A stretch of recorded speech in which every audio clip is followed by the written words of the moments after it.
병원에 오늘 간 사람이 또 있는데 이두하 변호사님 최순실 씨예요. 근데 이렇게 뭐 구속이 돼 있는 상황에서도 이 정도 아프면은 원래 병원을 보내줍니까? 수술을 하고? 수술이 꼭 필요한 상황이 있을 수밖에 없거든요. 예. 그리고 병원의 구치소 내에 이제 의무실이라는 거는 수술을 할 수 있거나 이런 거는 안 돼요. 보통 그렇기 때문에 이제 부인과 수술이라고 하는데 이런 건 특히 이제 이렇게 잘 돼 있기가 어렵죠. 그러니까 이런 부분에 있어서 검찰에서 이제 신청을 하고 법원에서 같이 보고 이러면서 이 부분에 대해서 이제 집행 정지를 하거나 이렇게 해서 이 부분은 처리를 해주는데 예.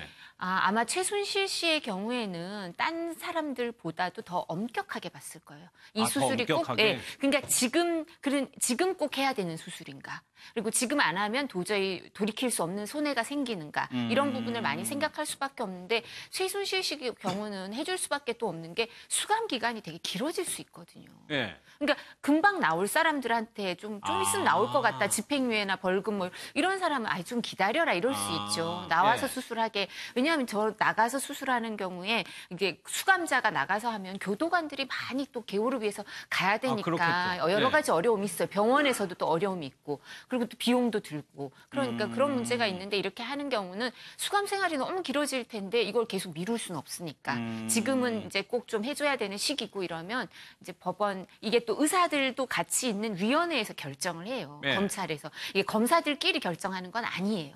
그래서 의학 전문가들도 같이 들어간 위원회에서 결정해서 법원에서 이 부분을 보고 판단한 거니까 보수적으로 가장 이렇게 우호적으로 보기보다는 어쩔 수 없이 해줘야 되는구나. 법적인 절차에 따라서 그렇게 해서 했을 겁니다. 알겠습니다. 저번에 모습을 보였을 때 저희가 그전에 보던 모습과 달라져서 그랬는데 오늘도 약간 좀 다른 모습을 보였어요, 최순실 씨가. 네, 그렇습니다. 금방 영상을 보셨는데 저게 이제 호송차에서 내려서 아마 저기가 병원 주차장인 걸로 좀 추정이 되는데요. 병원에 도착을 해서 휠체어를 타고 지금 휠체어에 내리자마자 한 행동이 앞에 있는 기자들에게 인사를 한 겁니다. 지난번에도 사실 인사하는 모습이 굉장히 이례적이다라고 말씀을 드렸었는데 오늘도 역시 한두 번도 아니고 계속 한 3-4번 가까이 눈이 마주치는 기자들마다 다 이렇게 인사를 하는 모습이었고요. 지금 보시면 그 모습이 나오는데 지난번에는 뭐 화장도 하고 하이힐도 신고 좀 그런 모습이었는데 오늘은 일단 병원복에 운동화 차림 그리고 마스크까지 쓰고 있는 모습으로 이제 병원을 찾는 모습입니다. 오늘 입원을 하게 되면 내일 수술을 하고요. 17일까지 일단 입원이 예정돼 있습니다. 17일? 그러니까 8일 정도 병원에 머물면서 수술과 치료를 받게 되는데 전신 마취까지 해야 되는 뭐 좀 큰 수술인 것처럼 이제 최순실 씨는 이야기를 하고 있어요. 정확한 병명은 저희가 모르기 때문에 일단 그 정도만 말씀드리고요. 어제 공판하는 과정에서 이렇게 수술받게 해준 재판부에 감사하다는 인사도 또 전했는데요. 허락해준 걸 진심으로 감사한다라고 인사하면서 또 이제 한마디 덧붙인 게 계속 전신마취 수술하기 전에 딸 정유라를 만나고 싶다고 계속 요청을 했었거든요. 그런데 그게 끝내 받아들여지지 않았습니다. 그랬더니 이제 그 부분에 대해서 천륜을 맡고 있는 게 자유대한민국인지 이게 사회주의인지 모르겠다라면서 정말 어제 결국에 딸을 못 본다는 생각에 어제는 회한과 고통의 하루를 보냈다라면서 딸을 끝내 만나지 못하고 수술대에 올라가는 어떤 그 심경 부당함을 굉장히 강조를 했었습니다. 그럼 손수호 변호사께서 보시기에는 글쎄요, 최순실 씨의 주장이 좀 일리가 있는 측면이 있습니까?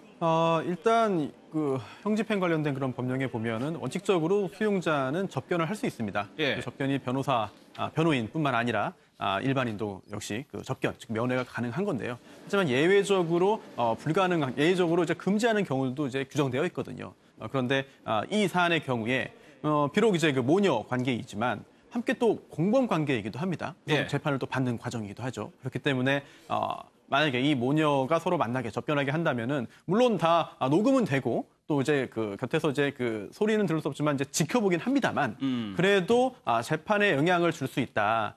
수사에도 또 추후에도 가능할 수 있는 그런 그 수사에도 영향을 줄 수 있다라고 판단을 해서 허용하지 않은 것으로 보이는데요. 지금 벌써 이렇게 된 지가 꽤 오래됐습니다. 그렇다고 한다면 이제 최순실 씨 측 변호인이 별도로 그러한 그 교정 당국의 처분에 대해서 좀 이제 그 불복하면서 여러 가지 그 법적인 그런 그 조치를 취할 수도 있었을 텐데 아직까지 그런 이야기는 들리지 않고 있거든요. 아마 그 부분도 이렇게 불만을 표시하고 계속해서 뭔가 이상하게 그 이야기를 하는데 정작 그런 정식 조치는 취하지 않고 있는지 그 부분도 약간 좀 의아합니다. 근데 지금 이도하면서 이 얘기 한번 볼게요. 전신마취 때문에 이후에 본인의 정신이 조금 흐트러질까봐라고 했거든요. 네. 꼭 그렇지는 않잖아요. 네, 근데 이제 뭐 옛날 분들은 전신 마취를 하면 기억력도 좀 감퇴되고 이런 부분을 걱정을 많이 하는 분들도 옛날에 이제 할머니 할아버지들은 그렇게 생각하실 수도 있는데 요즘은 전신 마취를 해서 그런 뭐 기억력의 일정 부분 장애가 오거나 이런 거는 극히 낮죠. 이례적이죠. 그리고 또 뭐 이 부분도 기업들로부터 뇌물 안 받았다는 얘기를 뭐 본인이 처음 한 것도 아닐 거고 수없이 반복해 왔을 텐데, 그러니까.